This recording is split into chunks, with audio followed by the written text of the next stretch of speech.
Hey everyone, welcome back to Everyday English. I am Chris. And I'm Lena. Are you ready to dive into today's topic? Absolutely, Chris. Let's get started.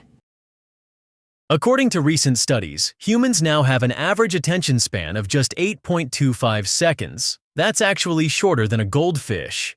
And in our always connected world, this problem is only getting worse. That's such a startling statistic.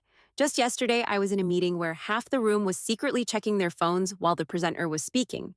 Well, here's what's fascinating. Research shows that the first 7 seconds of any interaction determine whether someone will continue paying attention or mentally check out.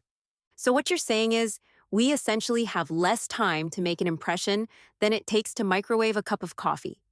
Exactly right. And that's why mastering effective communication has become more crucial than ever before. Studies from Harvard Business Review show that strong communicators are 85% more likely to get promoted. That makes me think about all the opportunities people might be missing just because they haven't developed these skills. Let's break down the science behind why people stop listening. The first major reason is cognitive overload. Our brains can only process about 120 words per minute effectively. Oh, wow. So when someone's rambling at 160 words per minute, we're literally losing chunks of information? Precisely. And here's something even more interesting. Research from MIT shows that our brain activity actually synchronizes with engaging speakers, but completely disconnects during monotone delivery. That explains why some TED Talks keep us on the edge of our seats, while others have us reaching for our phones. Speaking of which, let's talk about the 5 golden rules that neuroscience has proven make people better communicators. The first one is about clarity and concision. Studies show that messages delivered in under 30 seconds have a 40% higher retention rate. Well, that certainly explains why elevator pitches are so effective. What's the second rule? Rule 2 focuses on confidence, and this is fascinating. Research shows that listeners make judgments about a speaker's credibility within the first 0.5 seconds of hearing them speak. That's incredibly fast, even before someone finishes their first sentence. And here's what's really interesting about confidence. It's not just about what you say. Studies show that 38% of our message comes from tone of voice, while only 7% comes from the actual words. That brings us to Rule 3 about using your voice like an instrument, right? I've heard that varying your pitch can increase listener engagement by up to 40%. Exactly right. And professional speakers actually practice something called the power pause, a strategic 3-second silence that increases audience attention by up to 30%. You know, I've noticed great storytellers naturally do this. They build tension with those perfectly timed pauses.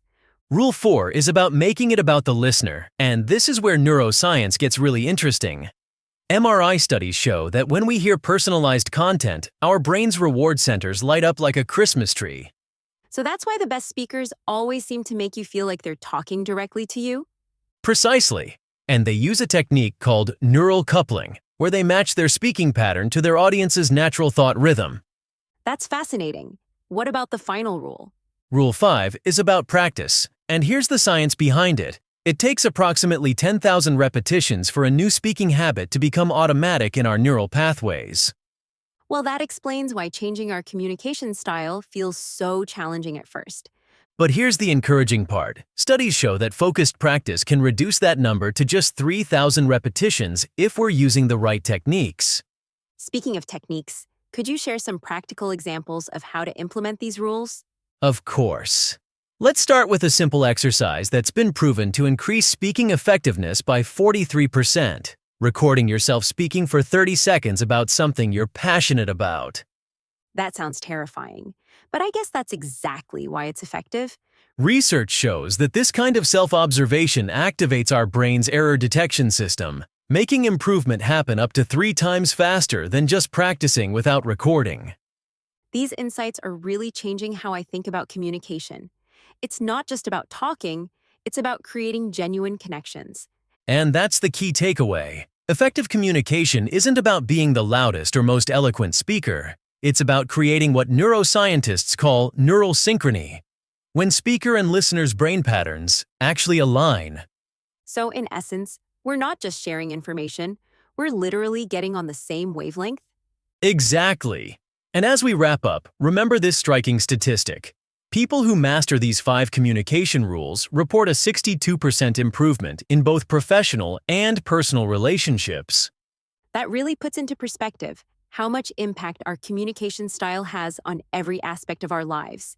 Well, that's all the time we have for today, but remember, every conversation is an opportunity to practice these skills and strengthen those neural pathways.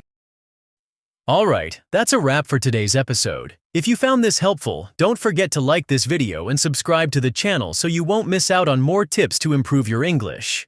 And hey, if you want to take your learning to the next level, check out the books I've linked in the description. These are some of the best resources to boost your vocabulary, grammar, and confidence in English. Blast off!